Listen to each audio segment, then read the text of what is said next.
The day Willie confessed to that poor girl, he locked me in the equipment room. I banged on the door, begging him to let me out. He stood there, one hand in his pocket, casually saying, "Olive, this is your punishment for slandering her, so just take it." After the 16th hour of being locked in, he finally let me out. At the door of the equipment room, he was holding the poor girl's hand, smiling lazily. "Remember to bring us breakfast tomorrow." But after that day, I quietly transferred schools and never appeared in front of him again. I heard that Willie had been searching for me everywhere. 3 years later, he was waiting for me downstairs by my dorm, gripping my shoulders, gritting his teeth. "Olive, is your heart made of flesh? How could you just abandon me like that?" The adult gift my dad gave me was a watch. A white strap, a silver dial. It wasn't very expensive, but it cost him half of his monthly salary. But suddenly, the watch was gone, and it turned up on Gloria's wrist. When I quietly asked her to return it, Gloria looked at me in disbelief. "What are you talking about? This is my watch, not yours." As I saw the classmates around us start to look, Gloria suddenly raised her voice, looking at me with righteous indignation. "I know you've always looked down on poor students like me. But how can you accuse me of stealing just because you lost something?" Once she said that, the classmates, who had no idea what was going on, immediately started whispering. "Why does she look down on poor students? Her mom is just a waitress, right?" Others said, "But Gloria's watch really does look like the one Olive was wearing the other day. Gloria's on government assistance, how could she afford a watch?" My watch had a scratch on the dial, which happened when I was cutting vegetables for my mom. And at that moment, the watch on Gloria's wrist had the exact same scratch. When I pointed it out, Gloria froze for a moment, then quickly hid her hand behind her back, stubbornly saying that scratch was from me using scissors. But her explanation was too weak, and the classmates began murmuring about her. Just then, Willie walked into the classroom, carrying his backpack. Gloria, like she saw a lifeline, looked up at him, her eyes lighting up. "Willie." After hearing Gloria's version of the story, Willie rubbed her head. When he turned to look at me, he narrowed his eyes and ordered coldly, "Apologize to Gloria." I was confused and asked him, "Apologize for what?" Willie raised Gloria's wrist. "This watch, I bought it for her. A couple of days ago, she said she liked your watch, so I bought it for her, right at the store in the mall." Willie sneered, raising an eyebrow. "Olive, you know how important reputation is to someone. Yet because you looked down on a poor student, you accused her of stealing. Don't you think you should apologize?" In just a few words, he changed everything. So it was Willie who gave it to her. Looks like we were wrong about her. Who cares about the scratch? Maybe Olive just made that up. How could Olive do this? Without understanding the situation, she just blamed it on Gloria. Seeing this, Gloria smiled mockingly at me, her grin full of provocation. She pointed subtly at her drawer, and then, without a hint of hesitation, she blocked it with her body. But I saw it clearly, there was a brand new watch in the corner of her drawer. That was the one Willie had given her. "The one you gave her is in her drawer, this one is obviously mine," I said, growing desperate, shouting at Willie, "Why don't you check her drawer?" Gloria suddenly welled up with tears. "Are you going to search my drawer now?" "Why should I let you?" She stared at me stubbornly, her tears on the brink of falling. "I'm poor, my family's situation is bad, but does that mean you can trample on my dignity? I'm not trying to search your stuff. The new watch is in your drawer. All you need to do is move aside, and everyone will see it." I even tried to give her an out. "Maybe there are just two watches that look alike. You might have mistakenly taken mine." But as soon as I said that, Gloria's tears fell. "Because I'm a poor student, does that mean if someone gives me a watch, you automatically think I stole it?" She wiped her tears with the back of her hand, raising her chin defiantly. "Fine, search it." Though she said that, Gloria kept her back pressed against the drawer, refusing to move an inch. Before I could do anything, Willie suddenly grabbed my arm, his voice cold as he snapped, "Enough. If you lost something, admit it. If you're still thinking about it, I'll give you 10,000 yuan to buy a new one. Stop bullying Gloria here." I overheard some classmates murmuring, "Oh, so Olive is trying to extort Willie's money." I quickly explained, "I'm not." But Willie suddenly leaned in, getting close to me, a lazy smile curling on his lips. Olive, what are you trying to act so high and mighty for? Have you been hanging around with me so much that you really think you're from the same world as me? Gloria is a poor student, and your mom is just a waitress at a restaurant. Who are you looking down on? Willie is a rich second generation, and my family is just an ordinary working class family. In theory, we shouldn't have anything to do with each other. But when Willie ran away from home as a child, he suddenly had an asthma attack and collapsed at the door of my mom's restaurant. My mom took him to the hospital and saved his life. After that, every day after school, Willie would come to my mom's restaurant to buy a meal. He became close to me. In middle school, though we weren't in the same class, every time class ended, Willie would wait for me by the classroom door. He would lazily lean against the doorframe, his slightly tousled hair covering his eyebrows, and wave at me. Let's go home. After I came out, he would naturally take my backpack. He wouldn't take the driver's car, but would walk with me through the long alley, walking me home. When we reached my house, he would turn his back to the setting sun and wave at me in the glow. I'll pick you up for school tomorrow. I always had this illusion that Willie and I were really good friends. But now, with a smile on his face, Willie asked me, these shoes I'm wearing, your mom works a whole year and still couldn't afford them. You're not a rich person, so why look down on Gloria? But I never looked down on Gloria. The last time the school organized a donation for poor students, I gave away all my pocket money. Listening to his words, the classmates' eyes were filled with disdain. Your own family is so poor, and yet you're pretending to be rich, wearing a watch. Never buy the same things as Olive, or you might get extorted by her. What do we do now? Our school uniforms are the same. Olive probably won't say I stole her uniform, right? Laughter suddenly rang out in the crowd. Willie knew full well how much reputation matters to a person, but he was letting my name be ruined like this. Willie crossed his arms, impatiently urging me, apologize. Everyone was watching me, pressuring me with their eyes to apologize to Gloria. But I didn't do anything wrong. My dad is a construction worker who spends most of his time on the job site. I don't know how long he'll have to work in the steel and concrete before he can afford that watch. It was Gloria who took my watch. Why should I apologize to her? Unable to say the words, the situation froze. I don't know how long passed before the class monitor urged, the PE teacher is here, let's go to class. During the entire PE class, I was in a daze. After class, I returned the volleyball to the equipment room. Just as I placed the ball down, I heard a loud bang as the door slammed shut. The sound of the lock echoed, and I rushed to the door. Willie's indifferent voice came through. I know you like me, and I know you're targeting Gloria for me. When someone makes a mistake, they have to face punishment. Being locked in the small dark room is your punishment for misbehaving this time. I'm going to confess to Gloria tonight. After the confession, I'll let you out. Stay in there and behave. No matter how much I knocked on the door or cried out, he refused to unlock it. The equipment room had no windows, just this one door. There were no clocks inside, and I had lost my watch, so I couldn't tell the time. I could only watch the light outside the crack in the door grow dimmer and dimmer. It seemed like night had fallen. Today was my mom's birthday. Before school, I had told her that I'd make her a cake myself when I got home tonight. She said she'd get off work early and wait to eat the cake I made. I threw a ball at the door, kicked it with my feet, but it didn't budge. By nightfall, there was no one around. I sat at the door of the equipment room, burying my head in my knees. The autumn night was so cold and dark, and I was terrified. I was afraid that if I didn't return home tonight, my mom would go crazy with worry. When you can't see the time, it feels like time drags on forever. I dozed off in a half-conscious state, and in that haze, it felt like I saw Willie at 16. In high school, Willie and I were finally in the same class. A few of the classmates, after finding out my mom worked as a waitress, secretly laughed at me.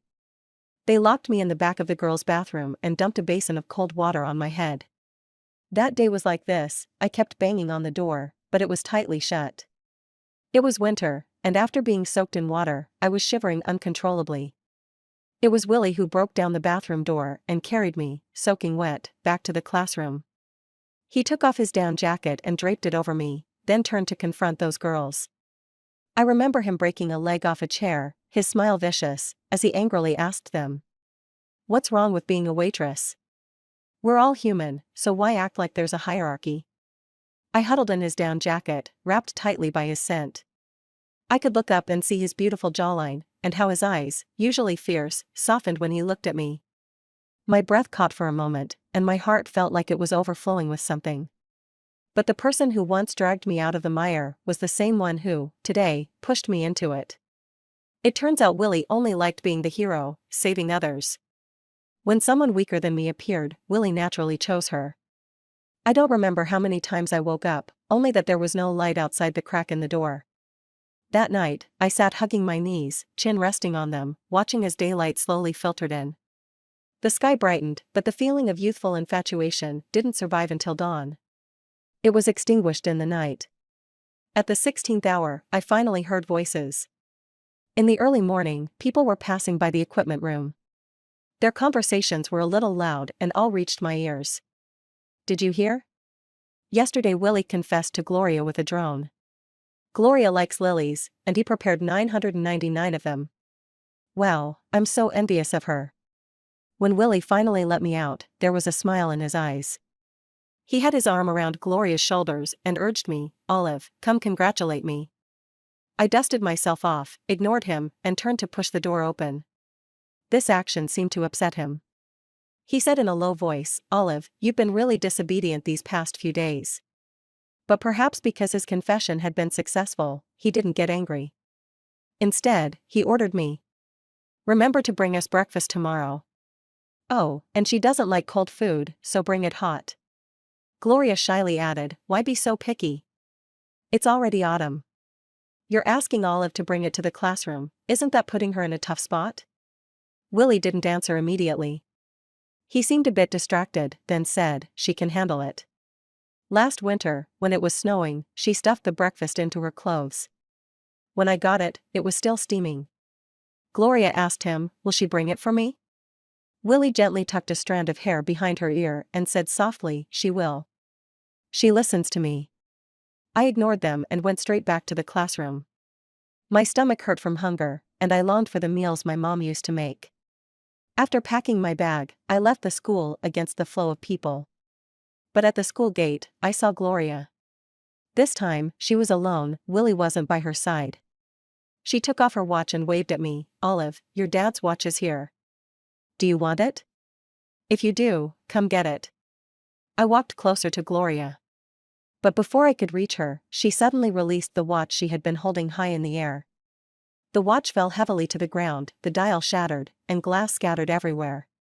Gloria stepped on the white strap with her foot, tilted her head, and asked, your watch is broken, what will you do now? The tip of her shoe ground into my watch, each step feeling like it was crushing my heart. I clenched my fist and coldly asked, why did you steal my watch? Gloria chuckled, you think it's just a watch? Don't you think your relationship with Willie is like this watch? She pointed at the shards of glass on the ground and said, once it's broken, it can't be put back together.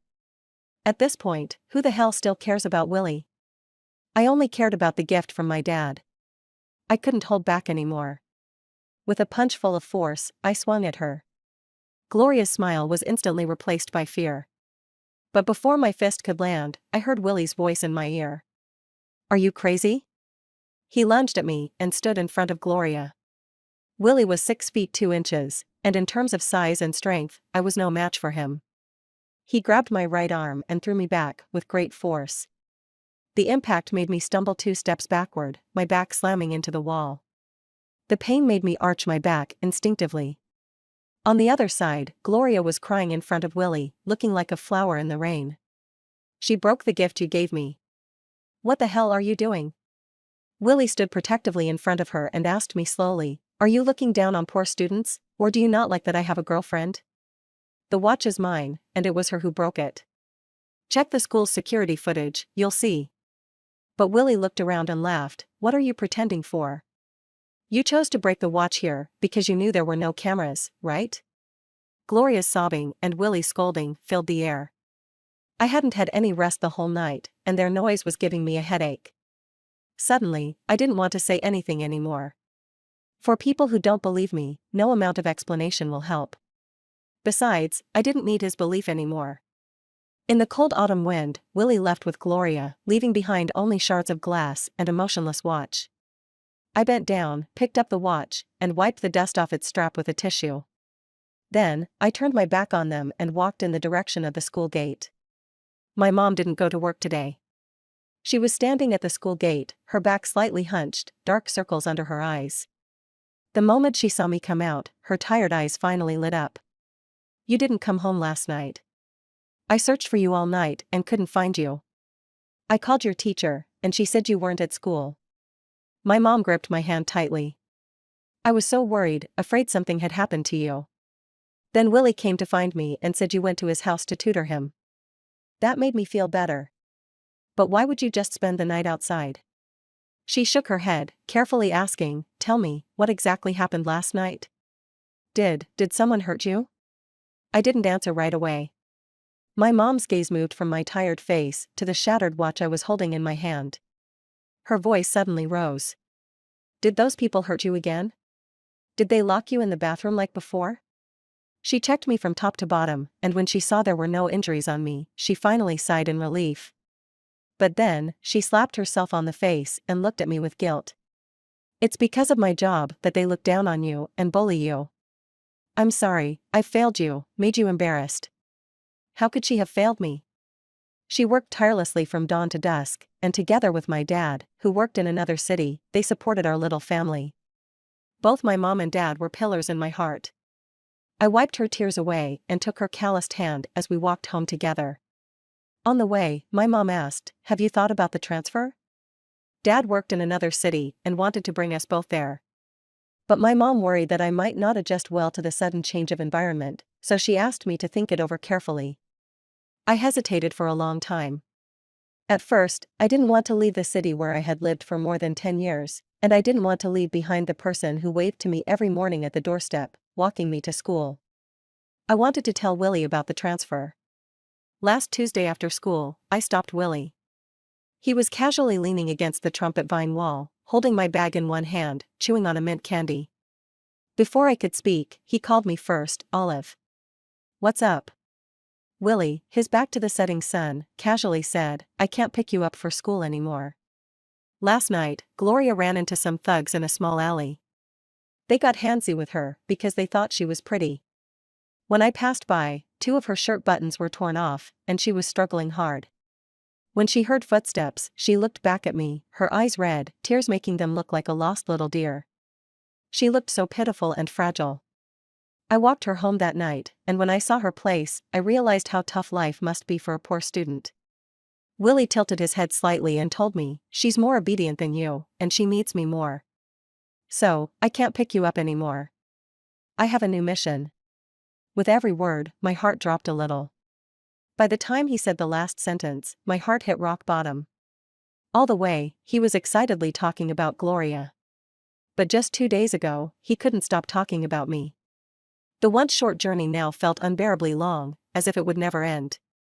When we reached my doorstep, he finally remembered me.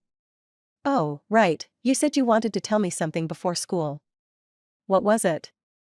I was going to tell him about the transfer. But at that moment, I just unlocked the door and didn't even look up. Was I? I forgot. In the following days, Willie was completely focused on Gloria. He didn't press me for answers, and I didn't bring it up again. Now, looking into my mom's worried eyes, I nodded. "Let's transfer. That way, our family can be reunited." For the remaining days, my mom handled the transfer paperwork at school, and I studied alone at home. But tonight, she hadn't come back yet. I tried calling her, but her phone might have been dead. I put on a coat and went out to look for her. I passed through 2 alleys and finally saw her, hunched over, walking home with a heavy heart. The street lamp stretched her shadow long. When she saw me, she slowly smiled. "I'm here." On the way back, she seemed like she wanted to say something, but she opened her mouth a few times and couldn't get the words out. I couldn't help but say, "If you want to say something, just say it." My mom hesitated for a moment before she spoke with difficulty. "Today, I saw your classmates. They walked past me, and their conversation suddenly got loud, like they were trying to make sure I heard. They said, the reason you hadn't been to school for 3 days was that you had falsely accused a poor student of stealing, and when it was exposed, you were too embarrassed to go back. Just then, my phone buzzed. There were 3 messages in a row from Willie. I know you like me, but you don't have to avoid me just because I have a girlfriend. We're all adults, so stop being childish. The things you did wrong, Gloria has forgiven you. Don't ruin yourself. Bring me breakfast tomorrow. I'm giving you one chance. Be a good girl, okay? I glanced at the messages, then put my phone down, looking at my mom. Mom, what do you think? She zipped up my jacket without a word of reproach, her eyes full of tenderness.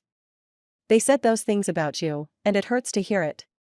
You must feel even worse inside. Though I don't know exactly what happened, I know what kind of person my daughter is, and no one can talk down to me about her. You must have been through a lot. I wanted to be a strong daughter in front of my mom, but for some reason, at that moment, I couldn't hold back my tears. She wiped them away. Don't cry. The transfer paperwork is all done. We'll go to a new city, to a new school, and start a new life. Through the tears, we exchanged a smile, wiped away the last of our tears, and walked up the hill together, pushing the cart. Suddenly, I remembered Willie's messages and took out my phone. I didn't reply. I just blocked him completely. I was going to start a new life. So, Willie, goodbye forever. In the new city, I went to college and never returned to that northern town. Willie was sealed away in my memories. In my 3rd year, the school held a social event. Class monitor Hetty insisted that I sign up with her. Olive, just come with me. Hetty was my best friend in college. Unable to resist her persistence, I agreed. By the time Hetty and I arrived, a lot of people had already gathered. Just as the event was about to start, I suddenly heard a sweet voice. Willie, the maple leaves are just the right color, could you take a picture of me? That voice was too familiar. I instinctively turned around and saw Gloria. The person next to her, leaning against the red maple tree with his arms crossed, his sharp features framed by a messy fringe, was Willie. The moment I saw him, I quickly turned my head, pretending I didn't recognize him. Old acquaintances should stay in the past. There was no need for them to reappear. The host of the social event arrived and began calling out names for the groups. Soon, my name was called. Olive. Here. The next moment, another voice sounded. Someone called my name, Olive? I didn't need to turn around to know it was Willie calling me. Why hasn't he left yet? Is the maple leaf that beautiful? I was swallowed up by the crowd and didn't respond to him, acting as if I didn't hear. After all, from his perspective, all he could see were a bunch of backs of heads. Who knows which one is mine? It seemed like Gloria was persuading Willie, saying, just go. It's just a coincidence. It can't possibly be her. She's been gone for 3 whole years. She left because you exposed her for falsely accusing me of stealing, and she was too embarrassed to face me again. How could she dare show up in front of you? There was a long silence on the other side. Willie didn't speak, and his footsteps were all over the place. I guessed he must have left with Gloria. The social event was simple. Everyone gathered, played games, and got to know each other. Time passed quickly, and as the event was about to end, a guy from my group came up to ask for my phone number.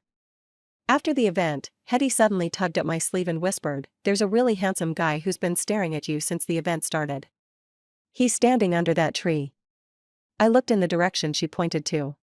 The area under the tree was empty, with no one there. Hetty rubbed her eyes. He was just standing there. How did he disappear so quickly? She wanted to run over to check, but I stopped her.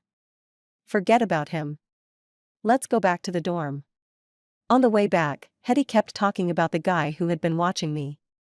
He's really handsome. During the game, I noticed he was looking at you with such intensity. Too bad you weren't with me, or I would have told you right away. His looks are definitely your type. Don't you want to think about it? Maybe if we go back, he'll be standing under the red maple tree again. She kept going on, and I interrupted her. After staring at him for so long, did you catch the brand of his denim jacket? Hetty thought for a moment. From the logo, it looks like it's from LV. That's it. Ever since I've known him, aside from the school uniform, Willie has always worn designer brands from head to toe. Hetty touched her nose awkwardly and said, "Seems like he's rich, and we're not from the same world. Let's forget about it." She stretched out lazily. In the end, making money is the most reliable. We should think about where we can pick up some part-time work. Hetty and I both came from poor families. Since our freshman year, we've worked part-time jobs and tried hard to secure scholarships, hoping to lessen the burden on our families. After I returned to the dorm, my life went back to the way it was. That brief appearance of Willie and Gloria felt like a mere illusion. Just when I thought university life would continue as usual, I suddenly saw a familiar figure at the entrance as I went downstairs. I couldn't avoid it, and our eyes met. Willie smirked, his tone casual, but his voice was cold. "Long time no see, Olive." I glanced at him calmly but didn't greet him, turning to walk away. I had made plans for today. The guy from the last event who added me on social media was named Lester. He had introduced me to a tutoring job and planned to take me to meet the employer today. But Willie didn't seem ready to let me go. He coldly asked, "You've been avoiding me for 3 years. Are you going to keep avoiding me?" The crowd downstairs stopped and turned to look as soon as he said that. I couldn't lose face, so I pulled him to the side. "What do you want?" "What do I want?" He raised an eyebrow as if hearing a joke, then suddenly pushed me against the wall. One hand pressed down on my shoulder, and the other braced against the wall as he gritted his teeth and asked, "Olive, I've been looking for you for 3 years. 3 whole years. Do you have a heart made of flesh? How dare you just disappear without saying anything?" I tried to push him away, but his grip was too strong, and I couldn't budge. His eyes were full of coldness as he lifted my chin. "How could you bear to leave me?" I found it laughable. "What's there to feel sorry for? We're just classmates. Do you really think I need your approval to transfer? And let go of me." "Classmates?" Willie bit the word hard. "We've known each other for over 10 years, and you call us just classmates?" So, he knew we had a history of over 10 years. Then what did he do? He publicly accused me of looking down on poor students. He locked me in the equipment room for 16 hours. He arrogantly made me bring breakfast to his girlfriend. I looked at him indifferently. "Willie, no matter what's going on with you, don't look for me again. I don't want to see you. When I transferred, it wasn't to avoid you. I just wanted to reunite with my father. You overestimate yourself. And hurry up and let go of me. If Gloria sees this, you'll be in trouble, and I will be too." His grip didn't loosen. Willie tilted his head to scrutinize me, and his furrowed brow slightly relaxed. "Olive, are you jealous of Gloria? You still like me, don't you?" "I've already." Before he could finish, Lester, who had agreed to meet me downstairs, arrived. He froze when he saw the situation. "Olive? Are you still going out with me tonight?" Willie turned to look at him, narrowing his eyes slightly. "Is this the guy you met at the last event?" He suddenly released me, raised an eyebrow at Lester, and asked with a half-smile, "So, you two are already chatting? Going out on a date tonight?" Before Lester could answer, Willie unexpectedly punched him in the face. Lester, who was usually polite and refined, was no match for Willie. His glasses shattered, and a bruise appeared on his cheek. "You want to lay your hands on my woman? You should look at yourself in the mirror first. Do you really think you're good enough? Are you out of your mind?" I yanked Willie's hair and pulled him away. Lester had never seen anything like this and was stunned, rooted to the spot, unable to move. It wasn't until the patrolling security guards arrived that they broke up the scene. "Willie paid for Lester's medical bills and glasses. I thought you two were going on a date." "I didn't know you were bringing her to find a part-time job. Lester's injuries were because of me, so I apologized repeatedly." He pursed his lips and said nothing, grabbed the money, and walked away. That evening, he deleted my contact information, and the tutoring job we had planned was also gone. I turned and walked away, not wanting to look at Willie anymore. But he called out to me from behind, "I haven't finished talking. I broke up with Gloria a long time ago. We've been broken up for 3 years. I've been looking for you all this time." The autumn wind stirred the fallen phoenix tree leaves. The dim street light cast a yellow glow on Willie. When I turned back, his eyes were shining. Gloria's family is struggling, and I felt sorry for her, so I've been helping her finish her studies. Right now, what we have is just a relationship between a sponsor and a sponsored student. She's studying in this city. She just happened to come with me to visit your school that day. That's all. And about the things from back then? Willie.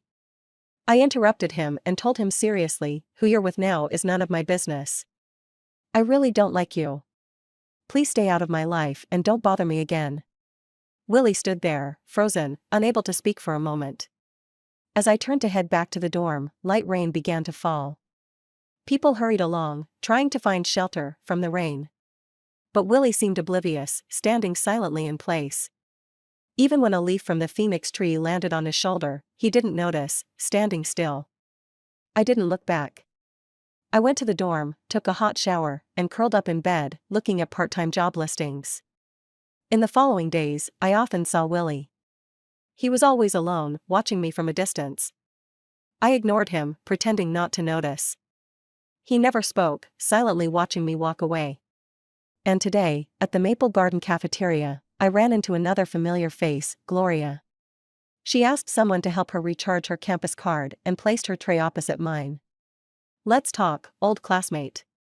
That day at the social event, I only glanced at Gloria briefly and didn't get a good look at her. Now that she sat across from me, I realized that the person who had changed the most over the past 3 years was actually Gloria. The once poor student now looked incredibly wealthy. Wearing a Hermes necklace, carrying a Dior bag, and draped in a Chanel coat. From head to toe, she was wearing designer brands, just like Willie.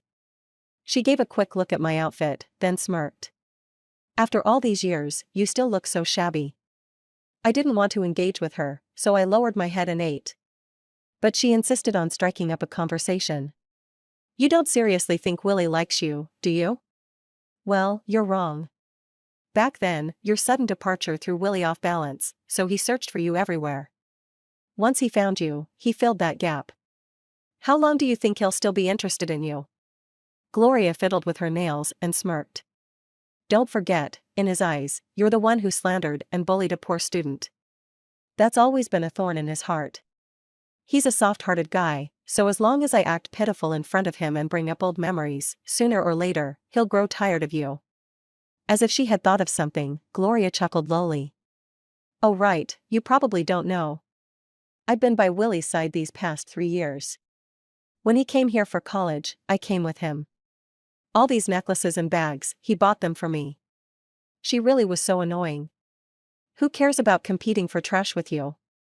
I ate my meal in silence, wasting money on this meal. Gloria raised an eyebrow. Are you pretending? A girl from a poor family like you must be jealous deep down, seeing how I can live like this. Before she could finish, Hetty, holding her tray, walked up to us, grabbed her bowl of soup, and splashed the seaweed egg drop soup directly onto Gloria's face. Gloria screamed in surprise, glaring at Hetty angrily. Hetty quickly pulled her hand back. Oh no, I didn't hold it steady, sorry about that. But, classmate, we earn our living with our own hands, so what's so poor about us? She tossed Gloria a napkin, grabbed me as we finished eating, and left. After that day, Gloria and Willie disappeared from my sight. My world returned to peace. The student I was tutoring called in sick that weekend, and I hadn't been home for weeks, so I called my mom and told her I'd be coming home this week. My mom was really happy on the other end of the phone, saying she'd make my favorite dishes. When I got home that evening, the table was already filled with food. You're back, my parents said as they came out of the kitchen, urging me to sit down. My mom smiled at me. You won't believe it, guess who showed up? At the table, there was already someone sitting. It was Willie. When I saw him in my house, every drop of blood in my body seemed to freeze. My parents had already sat down, urging me. Why are you still standing there? I had a lot to say, but seeing the joyful expressions on my parents' faces, the words stuck in my throat. I numbly pulled out a chair and sat next to my mom. While my mom served Willie some food, she happily said, "Funny, just ran into Willie the other day." I asked, and turns out, he's studying here too. Willie smiled and said, I didn't expect Olive to be in Wuhan. Guess it's fate. I don't know why, but suddenly they started talking about the past. Willie took a sip of soda and asked, "Do you remember that time you were shoved on the stairs and twisted your ankle? I carried you to the hospital, and you were lying on my back, whining how much it hurt." It was snowing heavily that day. I was holding on to Willie's neck, pressed against his ear, which had turned bright red from the cold. Looking back, all I could see in the snow were footprints, stretching far from the distance. At that time, I naively thought that our lives could overlap, just like those footprints in the snow. He seemed lost in the distant memory, and said a lot. He mentioned getting into a fight, where the other party was many against one, and his ear was scratched. I found him on the playground and dragged him home, carefully cleaning his wound at dusk.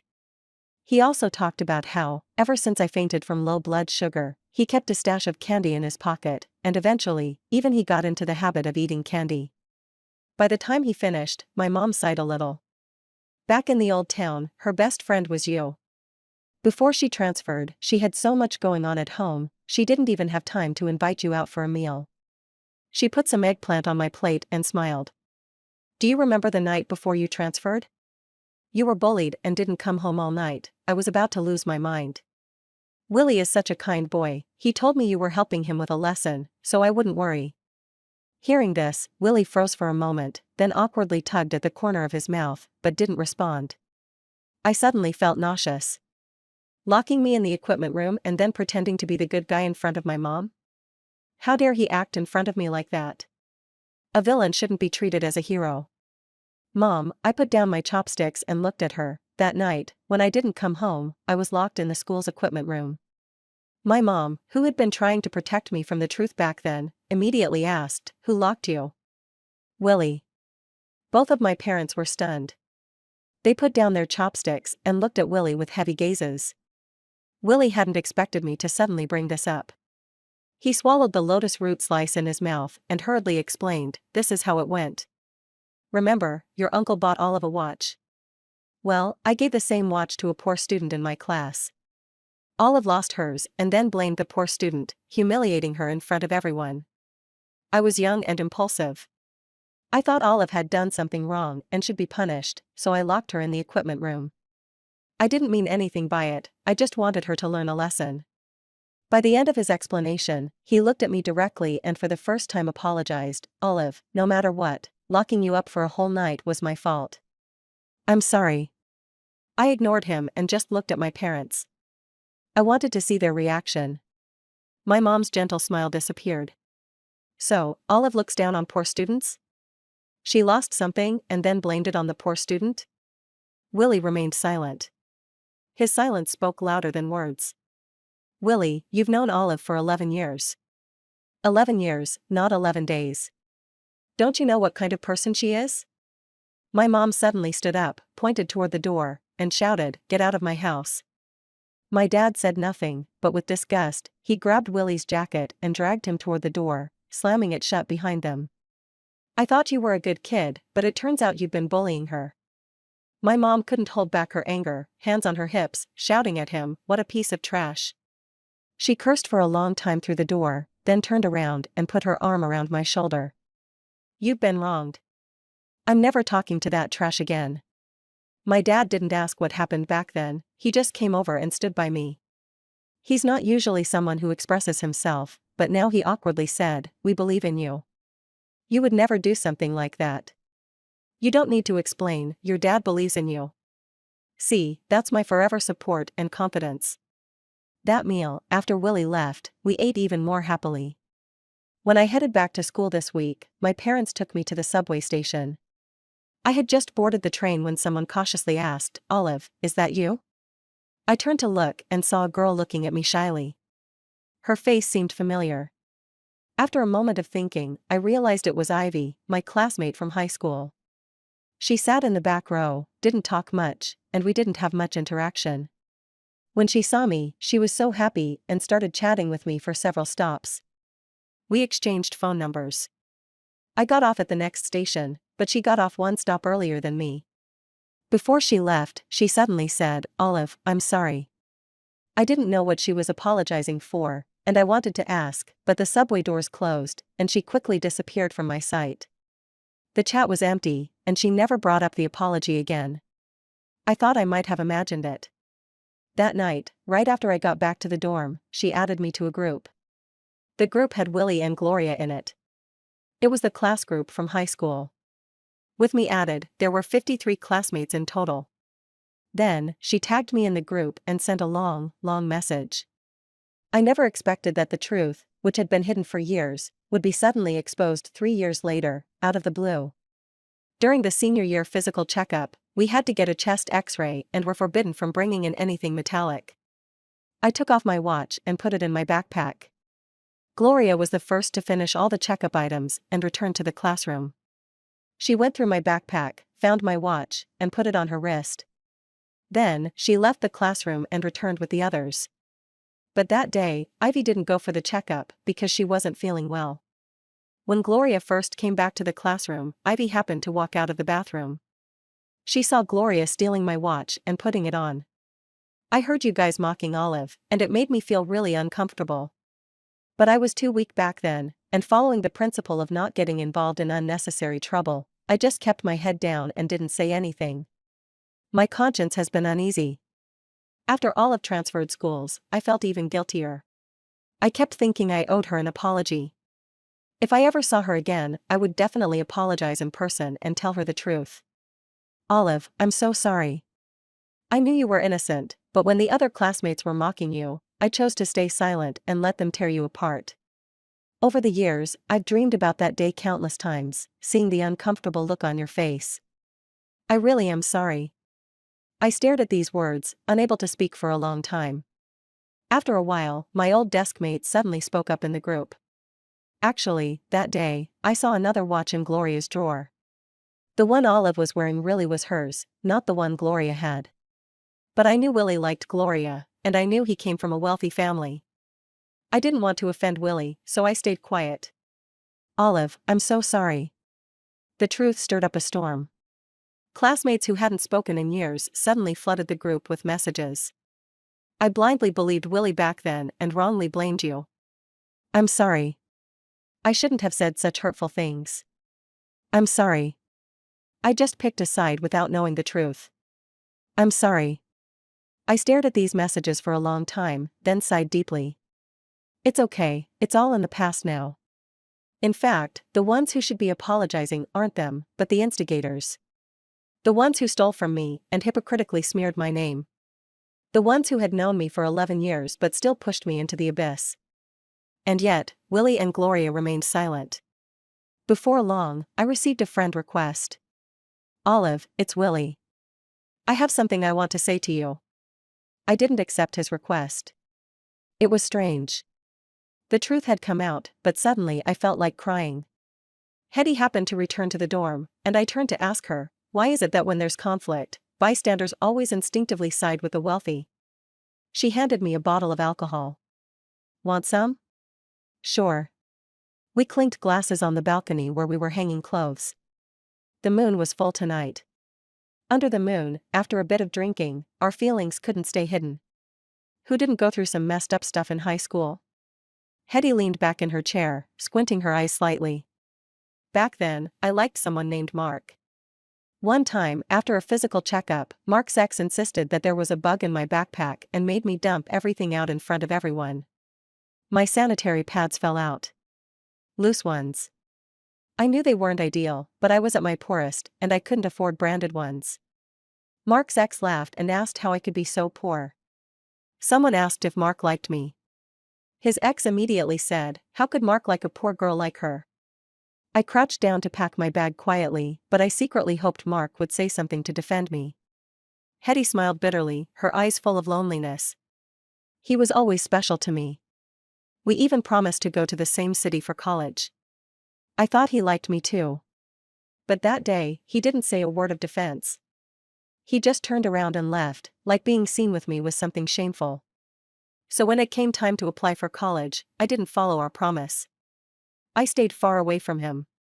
All these years, I never understood why Mark ran away that day. I wasn't bad looking, my grades were great, and I was a good person. Maybe the only flaw was being poor. That probably embarrassed him, being from a wealthy family. But Olive, our family situation isn't something we can choose. What we can do is make ourselves better. Look, we study hard for scholarships, we don't let our families worry, and we live our own lives. There's nothing shameful about that. Really? She had never told me this before, and I had never mentioned Willie either. We both had bad tolerance for alcohol. After drinking a bit, we were already tipsy and clinked glasses again. I patted her on the shoulder. Today is a good day. I've finally cleared my name. Hetty took a big gulp and spat. Today is definitely not a good day. Damn it, I ran into Mark at school. He's here as an exchange student for a year. He was red-eyed, looking for me, saying how I promised to go to the same city with him and how could I break my word. Hetty mumbled, her eyes starting to water. I was drunk by then, and I forgot everything she said afterward. It all slipped away from my memory. The next morning, when I woke up, I saw Gloria's photo on social media. It was just a side profile, but I could immediately recognize her. The caption read, "Is it reasonable for someone receiving government assistance to wear designer clothes?" The post mentioned that Gloria applied for aid every year, but she lived better than most people, even refusing to stay in the school dorms and renting an entire apartment off campus. I found it somewhat ridiculous. She truly never missed a chance to grab whatever money was available. I didn't comment, just silently closed the page.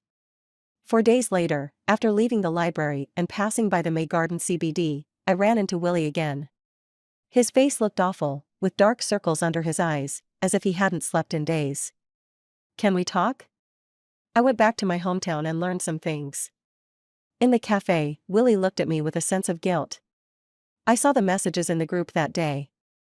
I asked Gloria about it, but she denied everything.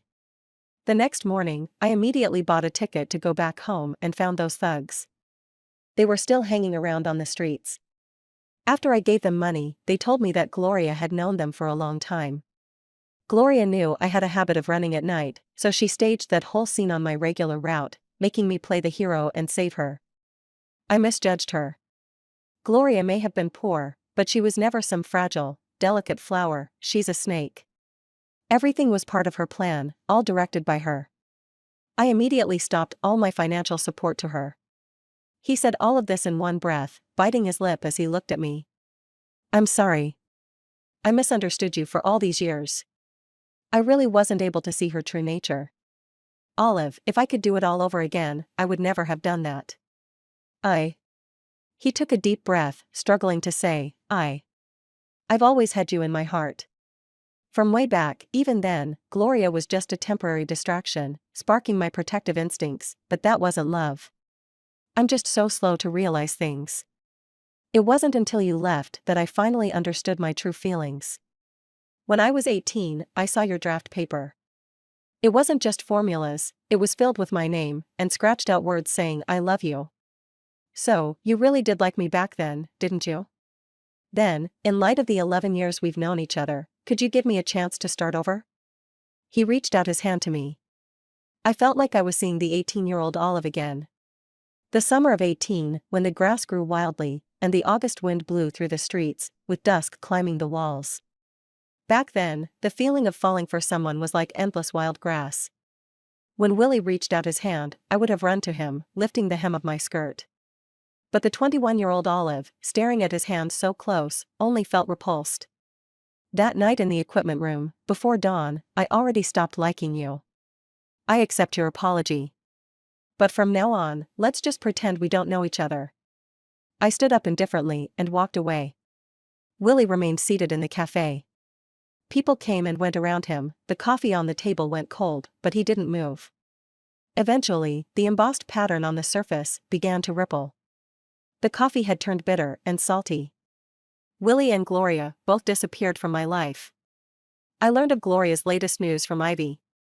She told me that Gloria's assistance had been cut off, and Willie had also stopped all his financial support to her. Having gotten used to a good life for all these years, transitioning from luxury to austerity was too much for her to handle. She couldn't stand the thought of downgrading her lifestyle. She thought about taking a part-time job, but she found it tiring and inconvenient, feeling like it would take away from her fun time. So, she ended up borrowing money from a loan shark. Later, I saw the names Gloria and Willie in the news. Gloria couldn't repay her online loans and went to ask Willie for money. They had a huge argument and parted ways in anger. That night, Willie got in his car, intending to leave. But Gloria blocked his car and told him if he didn't give her money, she would stand in front of it and not move a step. After a long standoff, it seemed they started talking about their high school days. According to the parking lot surveillance footage, the two of them had a big fight. As dawn approached, in a fit of rage, Willie slammed the accelerator. The car hit Gloria. She lost too much blood and fainted on the spot. After being rushed to the hospital, she was declared brain dead and became a vegetable. As for Willie, he was arrested on charges of a crime and faced prison time. After reading this report, I felt a bit melancholic. At 18, my youthful love died in the dim morning light. At 21, the story stretched no further than the first light of dawn. And me, I'm different from them. The sun will rise at the end of the darkness, lifting me up. I will continue to live brightly in this precious world. End.